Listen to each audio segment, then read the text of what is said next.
Après plusieurs mois de vacances du siège, Monseigneur Turini est nommé évêque de Perpignan-Elne le 14 octobre 2014 et installé en la cathédrale Saint-Jean-Baptiste le 18 janvier 2015.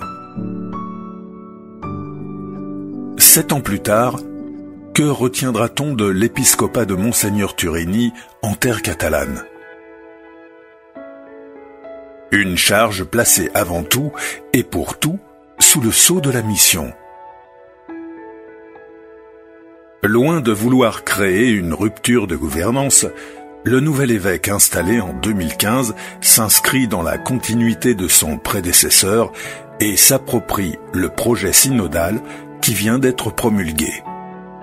Père de la rencontre qu'il vit comme un ministère à part entière, c'est en allant au-devant des habitants qu'il prend ses marques dans le diocèse. Il entame un cycle de 2 ans de visites pastorales dans les communautés. Un à un, il arpente les 23 ensembles paroissiaux établis par le synode de 2008. Des visites de fond durant 1 semaine pour mieux appréhender la dimension pastorale et les enjeux de la communauté paroissiale. Mais pour mieux sentir la réalité quotidienne des hommes et femmes qui vivent dans des cantons aux disparités réelles et aux richesses parfois cachées. Sans préjugés, notre Père évêque aura rencontré et écouté tous les acteurs de la vie locale qui se sont présentés. Artisans, agriculteurs, travailleurs sociaux, professions libérales, capitaines d'industrie, élus de tous bords. Chacun, à travers ses expériences et ses différences, aura permis à Monseigneur Turini de nourrir sa vision pastorale pour le diocèse, de construire et concrétiser des projets pour un nouvel élan missionnaire. Je vous ai établi afin que vous alliez, que vous portiez du fruit et que votre fruit demeure. Alors, ce que vous demanderez au Père en mon nom, il vous le donnera. Fidèle à la parole du Christ et à l'évangile de Jean 15-16, le Père évêque lance un appel pour la mission. Il rédige une lettre pastorale, confirmée dans la mission, qui deviendra le point de départ d'un projet diocésain plus vaste pour les 5 années suivantes. Chaque communauté de paroisse devait énoncer et restituer les fruits que lui avait apportés la constitution synodale. En point d'orgue de ce projet, une grande journée pour fédérer l'ensemble des paroisses et envoyer en mission tous les fidèles et les 300 nouveaux confirmés.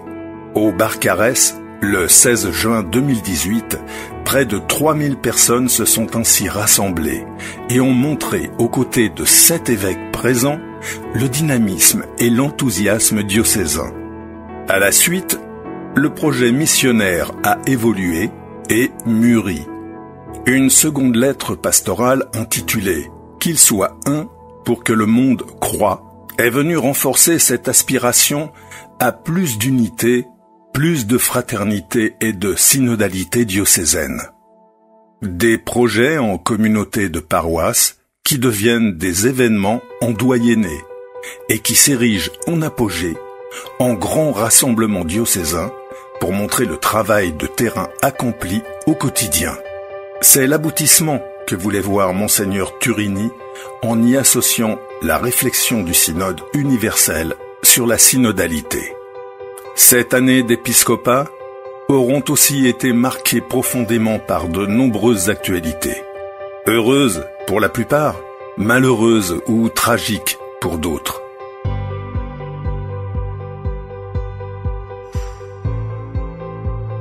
Si le cœur d'un évêque bat au rythme de celui de son diocèse, Monseigneur Turini aura éprouvé de nombreuses palpitations.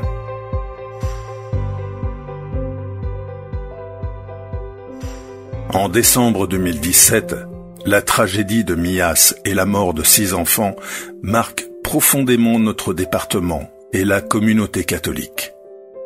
Le jour même, notre père évêque s'est porté au chevet des familles pour manifester et porter son soutien au nom de la famille diocésaine et pour accompagner tout un village dans la douleur. Il en ressortira un sentiment d'unité et de grande solidarité. 4 ans plus tard, le 14 février 2022, une explosion d'habitation à Saint-Laurent-de-la-Salanque fait 8 morts et une dizaine de blessés. Là encore, la communauté est touchée au cœur et le diocèse s'unit pour accompagner le village sinistré et les victimes. Des drames qui rappellent combien la vie est fragile, mais qui auront mis en lumière la volonté de se relever et d'aller de l'avant, dans laquelle l'Église diocésaine a tenu son rôle. Il y aura eu aussi cette période étrange de la crise sanitaire et des confinements successifs. Un coup de massue d'abord, avec la fermeture de nos églises et l'obligation de rester chez soi pour tous.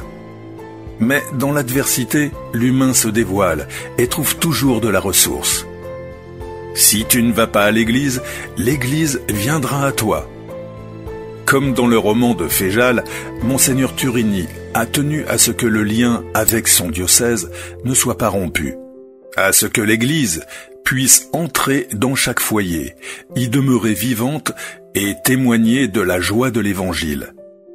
Grâce aux outils modernes, une messe diocésaine hebdomadaire en direct, de nombreux enseignements et une pastorale adaptée ont pu nourrir la communauté catholique et peut-être lui permettre de mieux vivre cette épreuve. Des événements heureux, il y en a eu en 7 ans. La béatification du bienheureux Henri Vergès le 8 décembre 2018 et 2 journées qui lui furent consacrées, une dans son village d'Espira de l'Agly pour l'anniversaire de son martyre et l'autre dans son village natal de Matmal. La consécration du diocèse au cœur immaculé de Marie fut également un moment fort, tout comme la signature d'une convention actant le jumelage avec le diocèse de Cancan, en Guinée. Les 6 pèlerinages à Lourdes, présidés par Monseigneur Turini, ont également été source de joie et de grâce immense. On retient aussi les nombreuses visites aux communautés, les célébrations des fêtes patronales à travers le diocèse, des ordinations diaconales et sacerdotales, la concrétisation d'une cloche de la paix pour la cathédrale, les millénaires de certaines églises, des concerts populaires.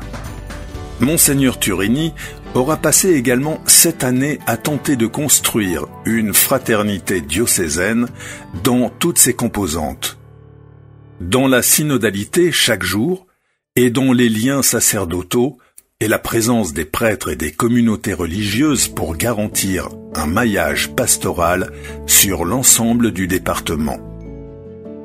Les sœurs de Bethléem à l'Albert, les frères joséphites à Saint-François d'Assise, les sœurs pauvres de Jésus-Christ à Saint-Jacques, la communauté Shalom à Saint-Joseph, la Société des prêtres de Saint-Jacques sur la côte Vermeille sont venus renforcer les rangs à l'appel de notre père évêque.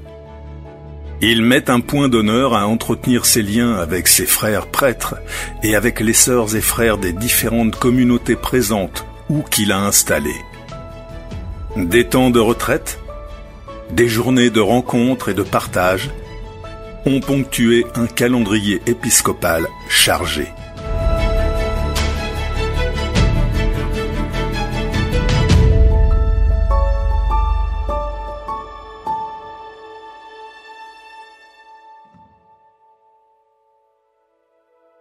Depuis son installation en 2015 et son départ aujourd'hui, Monseigneur Turini aura tenu à être un pasteur pour la jeunesse diocésaine.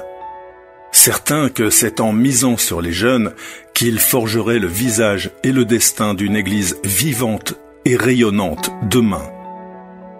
Du service diocésain des vocations, avec les séminaristes, en passant par les aumôniers des collèges et des lycées ou des étudiants, les groupes de prière et autres, le père évêque a accompagné et exhorté la jeunesse à vivre pleinement sa foi, à la manifester et à porter la bonne nouvelle partout où elle le pouvait, en multipliant les temps forts, les pèlerinages, les veillées et leur présence lors de grands rassemblements.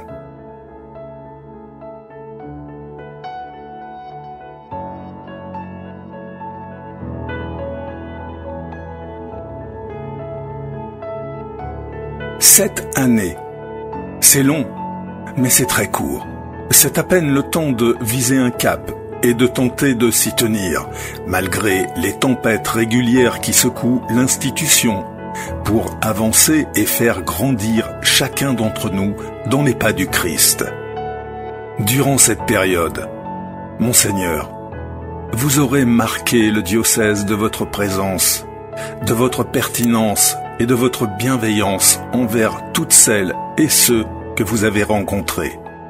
Chacun alors pourra vous dire merci, à sa manière, pour l'amour porté et donné, pour toutes ces années, cette énergie et cette volonté sans faille, coûte que coûte, à faire vivre le Christ en chacun de nous. La famille diocésaine de Perpignan-Elne vous dit merci. Désormais, il ne reste qu'à vous souhaiter bon vent dans ce nouveau diocèse septentrional et de garder quelque part dans votre cœur et vos prières un petit brin de catalanité. Vous resterez, soyez-en certains, dans les nôtres. Merci.